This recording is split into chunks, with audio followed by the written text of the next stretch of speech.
Good evening everyone. जल्दी से सब लोग लाइव आ जाएं और क्लास को स्टार्ट किया जाए। आज पॉलिटी की नेक्स्ट क्लास हमारी 44th क्लास होगी और हम लोग संसदीय समितियां पढ़ रहे थे। तो आज हम संसदीय समितियों को समाप्त करेंगे। इसमें हम लोगों ने पढ़ा था परमानेंट कमेटी और नॉन परमानेंट कमेटी। तो इन दोनों कमेटियों को हम लोग समाप्त करेंगे और आर्टिकल 118 से आने वाले सभी समितियों को हम लोग पढ़ लेंगे। जल्दी से सब लोग लाइव आ जाएं और स्टार्ट किया जाए क्लास को। कल किसी का एक डाउट आया था, टोटल समितियां पूछ रहा था वो। तो देखो, छोटी मोटी कुल मिला के संसद में करीब 45 समितियां हैं, लेकिन 45 समितियों को हम लोग पढ़ेंगे नहीं। ना आपसे टोटल समितियों के बारे में पूछा जाएगा। कुछ एकाक करीब 10-12 समितियां हैं जो एग्जाम में पूछी जाती हैं बार बार, हम उसी के बारे में पढ़ेंगे। तो कल हम लोगों ने स्टार्ट किया था परमानेंट समिति कमेटी को। तो अस्थाई समितियां होती हैं जिसे हम लोग स्टैंडिंग कमेटी भी कहते हैं। तो हम लोग वो स्टार्ट किए थे और उसमें हमने बताया था कि 5 टाइप की कमेटियां होती हैं स्टैंडिंग कमेटी में, जो परमानेंट कमेटी के नाम से जानी जाती है। तो उसमें हम लोगों ने पढ़ा था सबसे पहले जो वित्तीय संसदीय कमेटी थी, उसमें हम लोगों ने पढ़ा था लोक लेखा समिति, लोक उद्यम समिति, और एक तीसरा और था, क्या कहते थे उसे, लोक उद्यम था, लोक लेखा था, और तीसरा क्या था, नाम भूल रहे हैं। तीसरी कमेटी का क्या नाम था? आकलन समिति। आकलन जिसे हम लोग प्राक्कलन समिति, या फिर उसी का एक नाम और था मित व्ययी समिति। 3 नाम से जाना जाता था, आकलन, प्राक्कलन या मित व्ययी, या इसी को इंग्लिश में कहते थे एस्टीमेट समिति, एस्टीमेट कमेटी। हम लोगों ने ये पढ़ा था। उसके बाद हम लोगों ने विशेषाधिकार कमेटी के बारे में पढ़ा था और विभागीय कमेटी के बारे में पढ़ा था। यहाँ तक हम लोगों ने ख़त्म किया था परमानेंट में 3 टाइप की कमेटियों के बारे में। आज हम चौथा पढ़ेंगे जो होता है SC/ST आयोग। जो SC/ST आयोग है उस पर जो कमेटी बनी हुई है, और अधीनस्थ विधान वाली कमेटियाँ, अधीनस्थ विधान वाली कमेटियाँ जो हैं वो हम समाप्त करेंगे परमानेंट कमेटी में। और नॉन परमानेंट में वो चाहे संयुक्त प्रवर समिति हो या प्रवर समिति हो, जिसे हम लोग सेलेक्ट कमेटी कहते हैं, ज्वाइंट सेलेक्ट कमेटी कहते हैं, इन सबको हम लोग ख़त्म करेंगे। और संसदीय समितियां आर्टिकल 118 को 100% पढ़ेंगे। जल्दी से सब लोग लाइव आ जाएं और क्लास को स्टार्ट किया जाए। कल काफ़ी बच्चे लाइव नहीं थे, जो हमारे परमानेंट स्टूडेंट थे जो रेगुलर क्लास लेते थे, उसमें से काफ़ी बच्चे कल के क्लास में नहीं थे। तो कोशिश करिए उन सबको जोड़िए, वीडियो को शेयर करिए इतना, वो सारे बच्चे जो हमारे थे वो पुनः एक बार वापस आ जाएं और उन्हें बताइए कि पॉलिटी की क्लास चल चुकी है, ठीक। और ये पॉलिटी अब 100% कंप्लीट होगी। आर्टिकल 118 में अभी हमें और बहुत कुछ पढ़ना है। आर्टिकल 118 में ही जो संसदीय प्रक्रिया होती है अभी हमें वो भी पढ़ना है। फिर आर्टिकल 118 समाप्त होगा और हम निकलेंगे अपनी न्यायपालिका की तरफ। तो अभी ये आर्टिकल 118 लंबा चलेगा, क्योंकि संसदीय प्रक्रिया होती है जो हम लोग उसे भी इसी आर्टिकल 118 में ही पढ़ते हैं। आर्टिकल 118 काफ़ी बड़ा है, समितियां भी हैं और संसदीय प्रक्रिया भी है। कि संसद में जो सारी प्रक्रिया होती है, आपने अभी हाल ही में देखा है कि कल ही राज्यसभा और लोकसभा की कार्रवाई स्टार्ट हुई है, सत्र स्टार्ट हुआ है, मानसून सत्र, लेकिन उसमें प्रश्नकाल को बंद कर दिया गया है। तो आखिर क्या है प्रश्नकाल?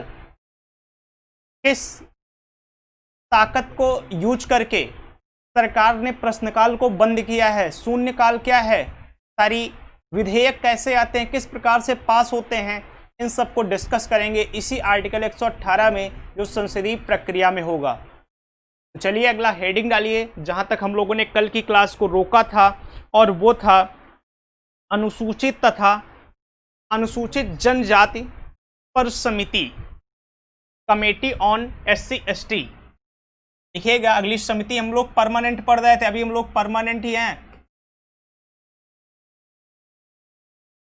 परमानेंट कमेटी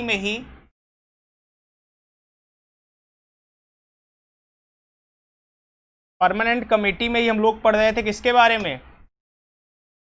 हमने बताया था परमानेंट कमेटी कुल 5 टाइप की हमने बताई थी आपको, ठीक। और फिर से हम बता दे रहे हैं कमेटियां और भी हैं, ऐसा नहीं है जितनी कमेटियां मैं बता रहा हूं बस इतनी सी हैं, कमेटियां बहुत सारी हैं।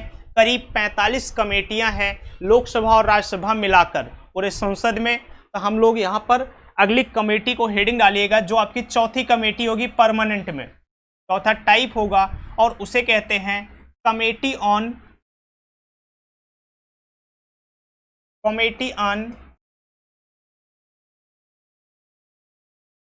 SC/ST,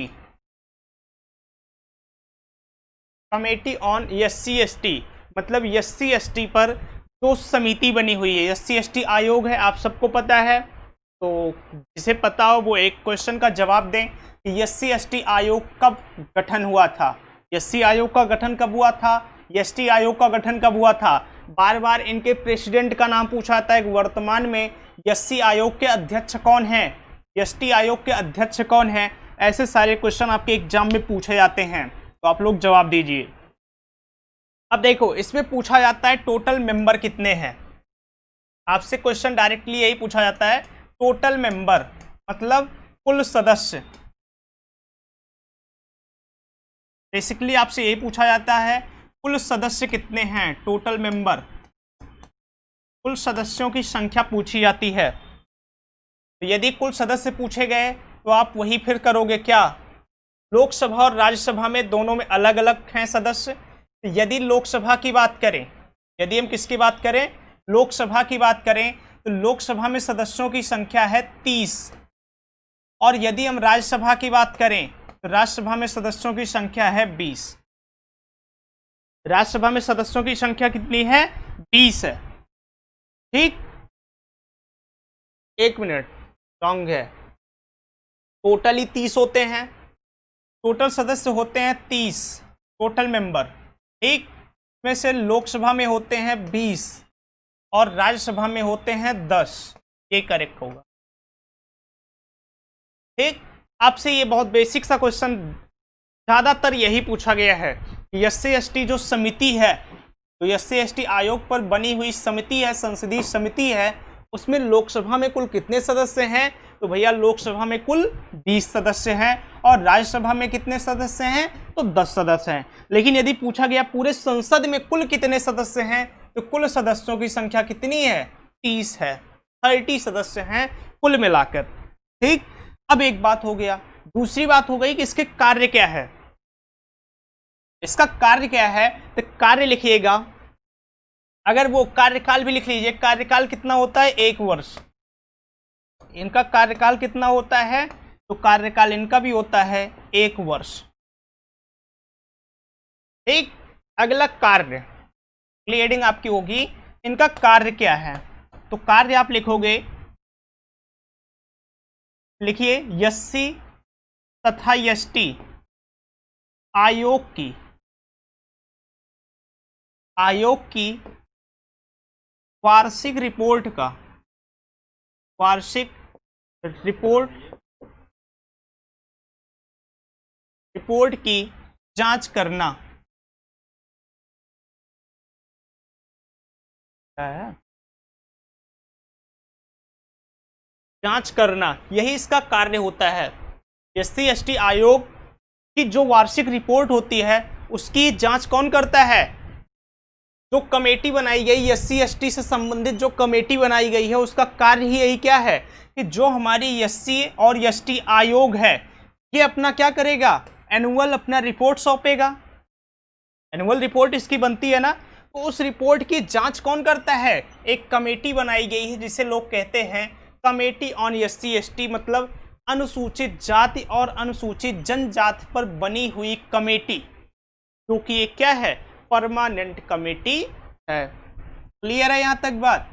चलिए अगली कमेटी को फिर लिखिए, कमेटी नंबर 5 जो हम लोगों ने कल भी बताया था, और उसका नाम है committee on subordinate, committee on subordinate, इसे हिंदी में कहते हैं अधीनस्थ विधायन समिति, अधीनस्थ विधायन समिति।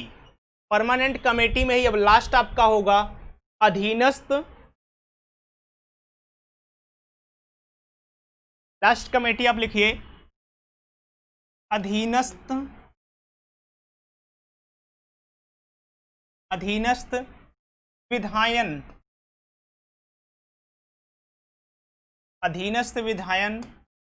समिति। अधीनस्थ विधायन समिति, अगर इंग्लिश में आप इसे लिखना चाहो लिखोगे कमेटी ऑन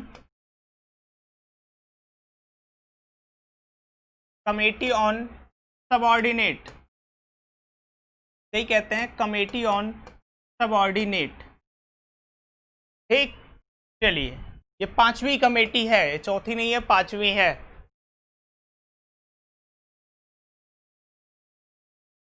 आपके जो भी डाउट हो कमेटी से संबंधित, चाहे आपकी परमानेंट कमेटी से संबंधित डाउट हो या नॉन परमानेंट से, जितनी कमेटियों को मैंने लिखा दिया गया है इतनी भी आप बुक में नहीं पाओगे। इससे कम ही कमेटियों का नाम लिखा होता है, खासकर लोक लेखा समिति का नाम लिखा होता है, लोक उद्यम समिति का नाम लिखा होता है, प्राक्कलन समिति का नाम लिखा होता है, इसके बाद डायरेक्टली लिखा होता है प्रवर समिति।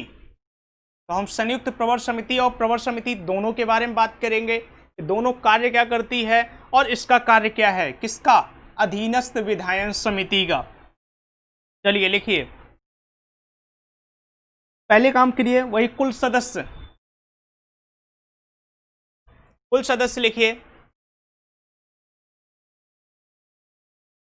कुल सदस्य लोकसभा में दोनों में ही जैसे लिखा रहा था हमने पहले, कुल सदस्य लिखिए टोटल मेंबर, कुल सदस्य मीन्स टोटल मेंबर होते हैं 30, ज़्यादातर मेंबर ही पूछा जाता है। 30 में होते हैं लोकसभा, एलएस लिख रहे हैं, एलएस का मतलब लोकसभा में होते हैं 15 और राज्यसभा आरएस यहाँ भी होते हैं 15। अधीनस्थ विधायन समिति में कुल सदस्यों की संख्या होती है 30। कुल सदस्यों की संख्या कितनी होती है, 30 होती है, और 30 सदस्यों में 15 होते हैं लोकसभा में और 15 ही होते हैं राज्यसभा में। क्लियर है? चलिए बताइए, क्लियर है? अब अगला लिखिए, इसका कार्य क्या होगा, इसका कार्य क्या होता है। ठीक, कार्य लिखिएगा। इसका कार्य देखिए, विधायन समिति का मतलब आप समझ रहे हो, विधायन मतलब क्या, विधान मतलब क्या, कानून। तो जो संसद कानून बनाती है उस कानून की जांच करने का काम होता है किसका, अधीनस्थ विधायन समिति का।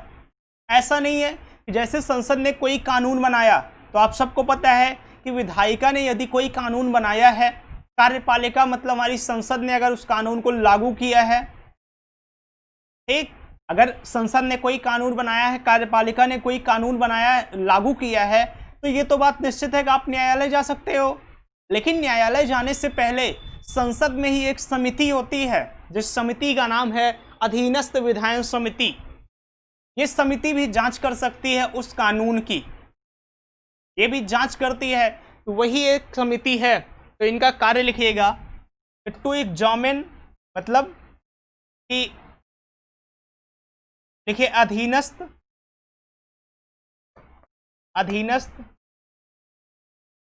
कानूनों की जांच करना, कानूनों की जांच करना कार्य होता है किसका, अधीनस्थ विधायन समिति का। मैंने आपको बहुत बेसिक सा मतलब बताया। इस कमेटी का कार्य क्या है, देखिए नाम से उसके कमेटी के जो कार्य होते हैं ये आपको सीधे सीधे समझ में आ जाएगा। जैसा उसका नाम है वैसे उसका कार्य है। नाम है अधीनस्थ विधायन कमेटी। तो हमने आपको बताया कि जैसे हमारी जो विधायिका होती है, जो हमारी संसद होती है, उसने कोई कानून बना दिया, ठीक, कानून को कोई बनाया और कार्यपालिका ने उस कानून को लागू कर दिया, तो बीच में एक कमेटी है जिसका नाम है अधीनस्थ विधायन कमेटी। ये करती क्या है, ये न्यायालय जाने से पहले यदि कोई कानून बना है, तो लोकसभा में भी 15 सदस्य होते हैं, राज्यसभा में भी 15 सदस्य होते हैं। ये कमेटी होती है, एक समिति होती है जो जांच करती है उस कानून की कि क्या न्यायालय जाने से पहले यह कानून तर्कसंगत है या नहीं है। ठीक, तो अधीनस्थ विधायन के रूप में कानूनों की जांच करने का काम, जांच पड़ताल करने का काम करती है एक और परमानेंट कमेटी, जिसे हम लोग कहते हैं कमेटी ऑन सबऑर्डिनेट। ठीक, और ये एक चीज और होती है, कि यह राज्यसभा और विधानसभा में भी अलग अलग होती है। ये विधानसभाओं में भी होती है ऐसी कमेटियां। क्यों होती हैं? क्योंकि आप सबको पता है कि विधानसभा भी कानून का निर्माण करती है या नहीं? विधानसभा भी क्या करती है? कानूनों का निर्माण करती है। आप चाहो तो नोट करके लास्ट में लिख दो, यह कमेटी विधानसभा में भी होती है। जो राज्यों की विधानसभाएं हैं वहां भी इस कमेटी का जिक्र मिलेगा आपको। हम आपको राज्य पढ़ाएंगे तो राज्य में जब हम लोग संसदीय प्रक्रिया जो विधानसभा की प्रक्रिया जब हम लोग पढ़ेंगे तो वहां पर हम एक बार फिर इस कमेटी का नाम लेंगे। वहां पर भी कमेटी होगी क्योंकि विधायिका वहां पर भी है, विधानसभा है, विधान परिषद है, वो भी जिस कानून को बनाएगी, जिस कानून को मुख्यमंत्री और क्या कहते हैं राज्यपाल उसे लागू करेगा, वहां भी तो जरूरत पड़ेगी। क्या पता वो कानून गलत हो, तो ये कमेटी वहां भी कार्य करती है। चाहो तो आप नोट करके नीचे लिख लो, नोट करके लिखेगा। देखिए यह कमेटी राज्यों के विधानसभा में भी कार्य करती है। देखिए यह कमेटी राज्यों के विधानसभा में भी कार्य करती है।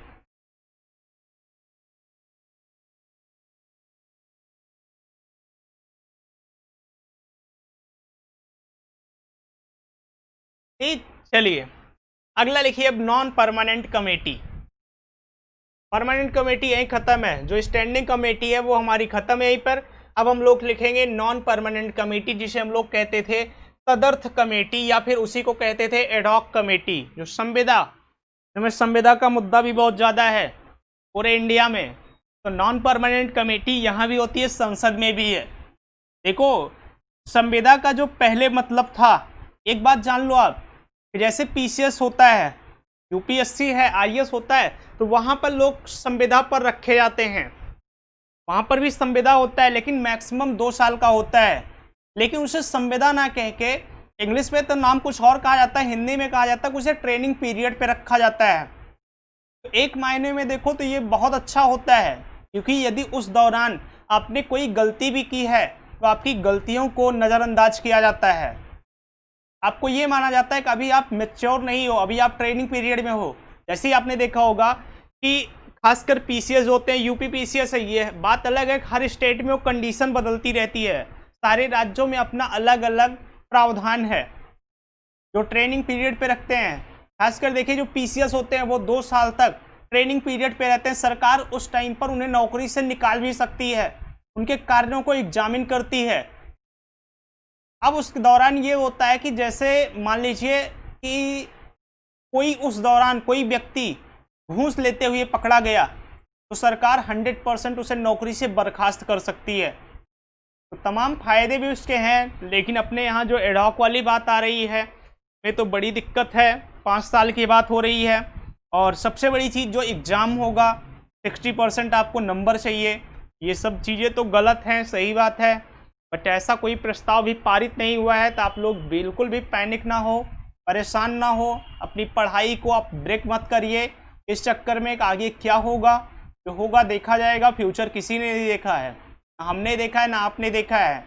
जहाँ तक ऐसा माना जा रहा है कि सरकार ऐसा नहीं करेगी, देखिए अभी तक सरकार ने ऐसा कोई बयान दिया नहीं है।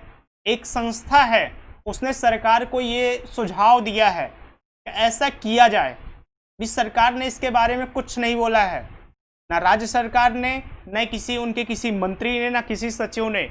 कुछ ऐसा बयान अभी तक आया नहीं है। केवल दैनिक जागरण में न्यूज आई थी, एक संस्था है, सरकारी संस्था है, जिसने ऐसा सुझाव दिया है कि ऐसा किया जाना चाहिए। और दूसरी बात, जितने पुलिस के एग्जाम हैं इन सब पर कोई असर नहीं पड़ेगा इसका, ये बात जान लो।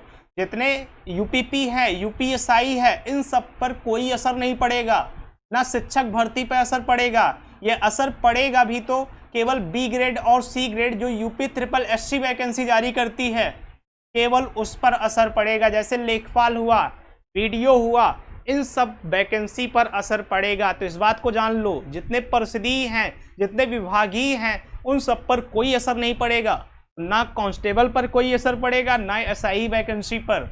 इस बात को ध्यान दीजिएगा। केवल यूपी SSSC जो वैकेंसी जारी करती है उसके लिए प्रावधान किए गए हैं। बट ऐसा कुछ अभी निश्चित नहीं हुआ है, तो आप पैनिक मत होइएगा। क्लियर? चलिए आप लिखिए नॉन परमानेंट कमेटी। अगली हेडिंग डालिए नॉन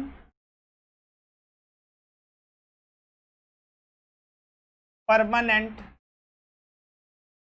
कमेटी।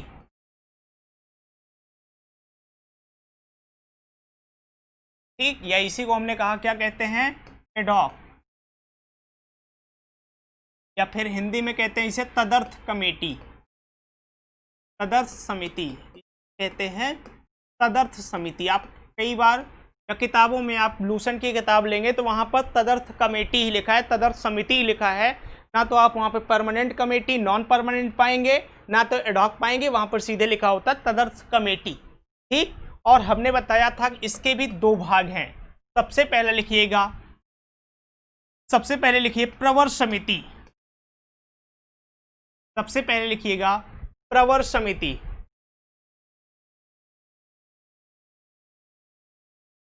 सबसे पहला प्रवर समिति, इसे इंग्लिश में कहते हैं सेलेक्ट कमेटी, सेलेक्ट कमेटी। सबसे पहला होता है प्रवर समिति। देखो, एक होता है प्रवर समिति और दूसरा हम आपको दोनों साथ में करा देते हैं, दूसरा होता है संयुक्त प्रवर समिति। दोनों का कार्य वगैरह एक ही होता है, तो समझ लीजिएगा दोनों को साथ में ही, संयुक्त प्रवर समिति। और इंग्लिश में इसे क्या कहेंगे, इंग्लिश में कहेंगे joint select committee, joint select, ये ई है,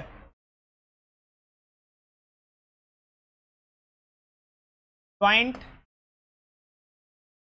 सेलेक्ट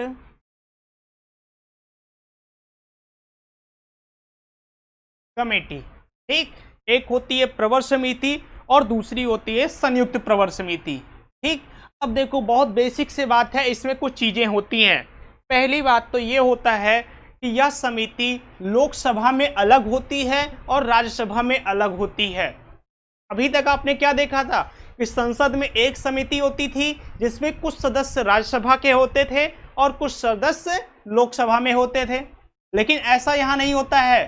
प्रवर समिति लोकसभा में भी है और राज्यसभा में भी है, संयुक्त प्रवर समिति लोकसभा में भी है और राज्यसभा में भी है। बात क्लियर हो रहा है यहाँ तक कि लोकसभा में भी अलग से प्रवर समिति है और राज्यसभा में अलग से प्रवर समिति है। ठीक, तो अब बात आती है कि मेंबर कितने हैं। अब बात आती है कि इसमें टोटल मेंबर कितने हैं। तो यदि हम बात करें प्रवर समिति में, प्रवर समिति में यदि हम बात करें लोकसभा की, टोटल मेंबर बता रहे हैं, और यदि हम बात करें किसकी, राज्यसभा की, दोनों अलग अलग समितियां हैं। नोट डाउन करके, अभी नोट करके नीचे लिखाएंगे। लोकसभा में होते हैं कुल 30 मेंबर, लोकसभा में होते हैं कुल 30 मेंबर और राज्यसभा में भी होते हैं कुल 30 मेंबर। लोकसभा में 30 मेंबर और राज्यसभा में 30 मेंबर। और यदि बात करते हैं संयुक्त प्रवर समिति में, तो यहां पर लोकसभा में होते हैं 30 मेंबर और राज्यसभा में होते हैं 15 मेंबर, मतलब टोटल होते हैं 45। टोटल कितने होते हैं, 45 होते हैं। क्लियर है यहां तक? अब देखो इनका कार्य क्या होता है, इनका कार्य क्या होता है, आप कार्य लिखिएगा, कार्य दोनों का सेम ही होता है। ठीक, तो पहले तो नोट करके नोट हेडिंग डालिए। ये आपने लिखा प्रवर समिति में लोकसभा में 30 सदस्य और राज्यसभा में 30 सदस्य, संयुक्त प्रवर समिति में लोकसभा में 30 सदस्य होते हैं और राज्यसभा में कितने होते हैं, 15 होते हैं।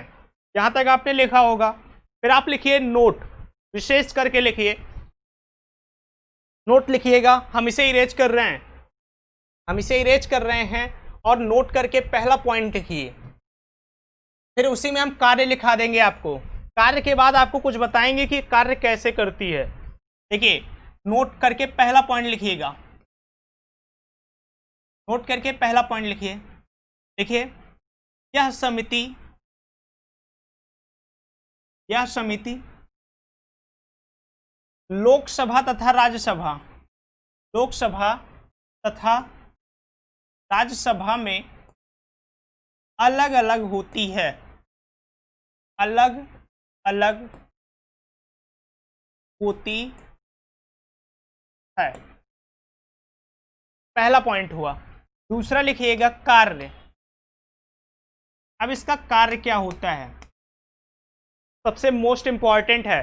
प्रवर समिति और संयुक्त प्रवर समिति एक नॉन परमानेंट कमेटी है, जिसमें लोकसभा और राज्यसभा में अलग अलग समितियां होती हैं। जो लोकसभा में समिति होती है, प्रवर में जो सेलेक्ट कमेटी होती है, उसमें भी 30 सदस्य होते हैं, और राज्यसभा में अलग से एक कमेटी होती है जिसमें भी 30 सदस्य होते हैं। लेकिन यदि बात करते हैं ज्वाइंट सेलेक्ट कमेटी की, मतलब संयुक्त प्रवर समिति की, तो उसमें लोकसभा में सदस्यों की संख्या 30 होती है, तो राज्यसभा में 15 होती है। तो मैंने आपको पहला पॉइंट लिखा, यही लिखाया कि यह समिति मतलब दोनों है, संयुक्त भी है और प्रवर भी है। यह समिति लोकसभा और राज्यसभा में अलग अलग होती है, मतलब दो दो समितियां होती हैं। अब नोट करके कार्य लिखिए। ठीक, इसका कार्य होता है कि जैसे कोई विधेयक, पहले कार्य लिख लीजिए फिर हम बताते हैं। किसी विधेयक के मुख्य बिंदुओं को, या मुख्य बिंदुओं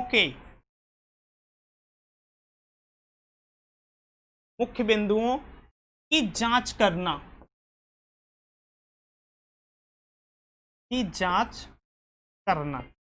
कार्य होता है किसका, प्रवर और संयुक्त प्रवर समिति का।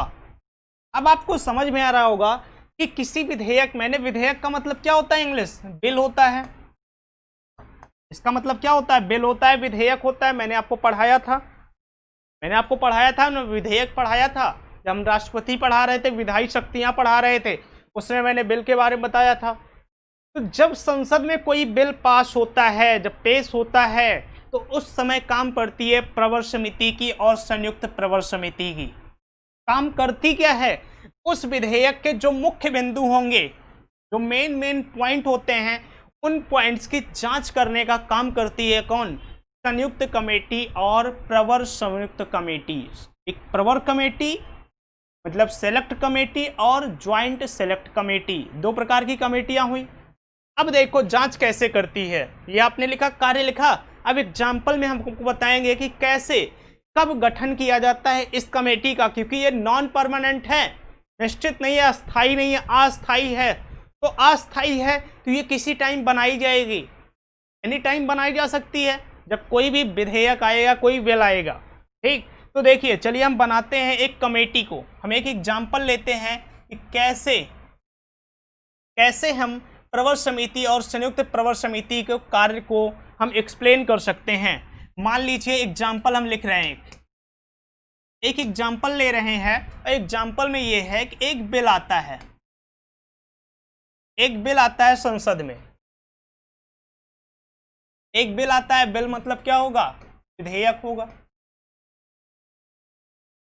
विधेयक क्या होता है, संसद में पेश होता है, पार्लियामेंट में क्या होता है, पेश होता है। किसी भी सदन में मान लीजिए संसद में क्या हुआ, पेश हुआ।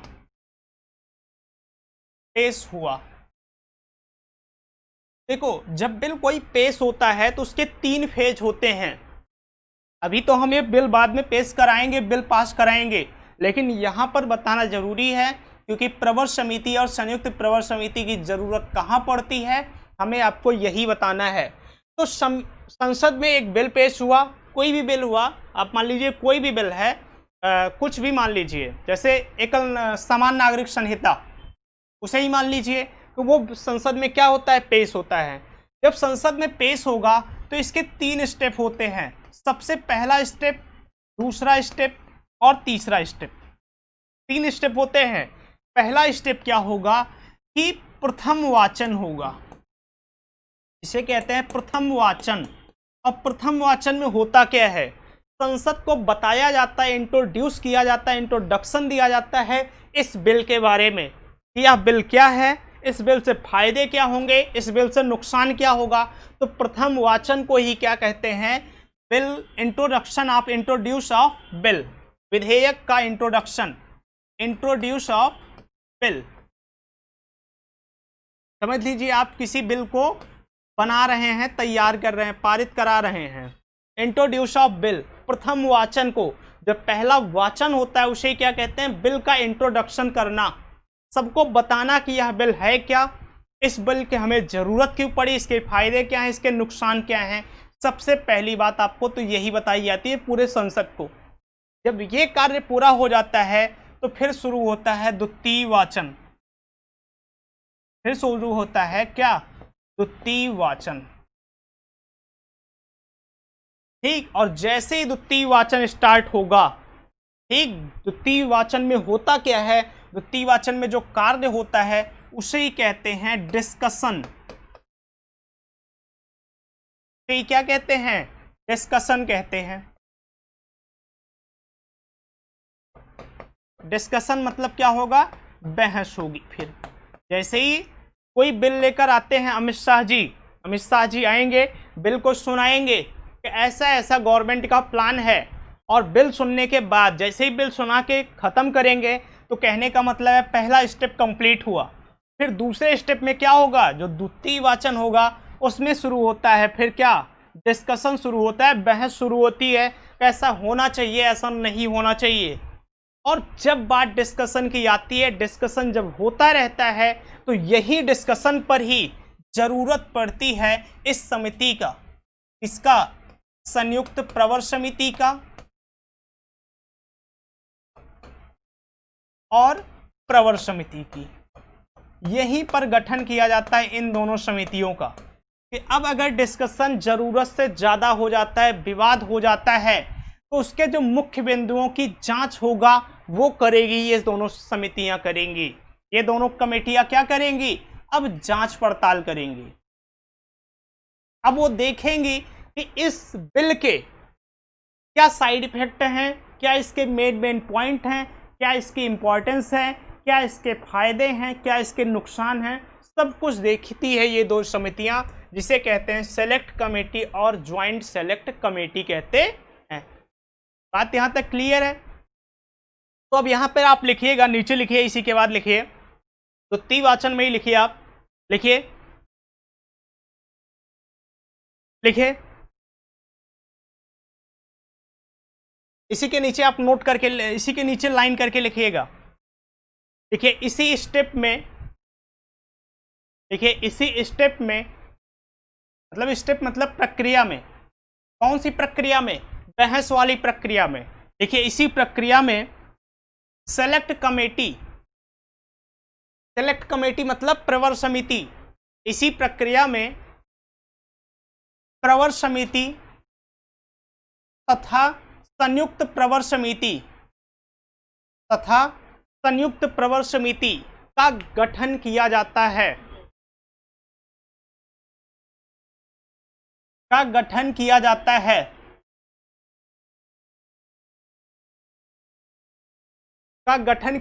है, जो विधेयक के मुख्य बिंदुओं की जांच करता है, जो विधेयक की मुख्य बिंदुओं की जांच करता है।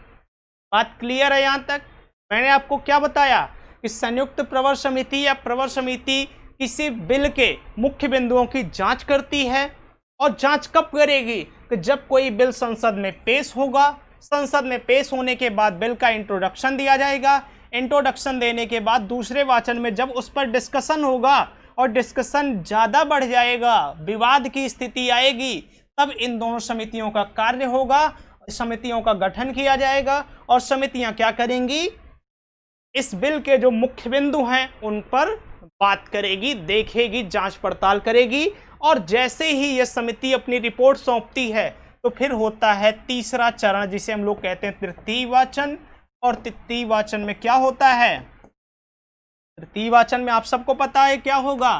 बिल पास हो जाएगा और कानून बन जाएगा, फिर उसे राष्ट्रपति के पास गया और कानून बन गया। तो ये थी हमारी समितियां। इतनी समितियां आपके एग्जाम में पूछी जाती हैं, इससे ज़्यादा अभी तक एग्जाम में नहीं पूछी गई है। मैंने एक दो एक्स्ट्रा ही आपको बताई है, क्लियर है यहाँ तक? और आपकी बुक में भी यही 3-4 समितियाँ ही आपको मिलेंगी, आपके एग्जाम के लिए इतना इनफ है। तो चलिए हम लोग कल स्टार्ट करेंगे। आर्टिकल 118 में अभी और है, अभी हम संसदीय प्रक्रिया के बारे में हमें पढ़ना है, फिर आर्टिकल 118 समाप्त होगा और देन हम न्यायालय को स्टार्ट करेंगे। चलिए आज छोटी सी क्लास है तो यहीं पर टॉपिक को समाप्त कर रहे हैं, क्योंकि टॉपिक वो लंबा है, बड़ा है, और उस टॉपिक को हम एक नए सेशन में स्टार्ट करेंगे। तो हम लोग कल फिर मिलेंगे इसी टाइम पर। आप एक बार फिर से मेरा रिक्वेस्ट है कि आप हमारे जितने पुराने बच्चे थे उन सबको एक बार अपनी तरफ से भी आप लोग बोल दीजिए वो क्लास को ज्वाइन कर लें, और क्वालिटी अब 100% कंप्लीट करेंगे, ये मेरी गारंटी है। चलिए हम लोग कल फिर मिलेंगे। Good night, take care.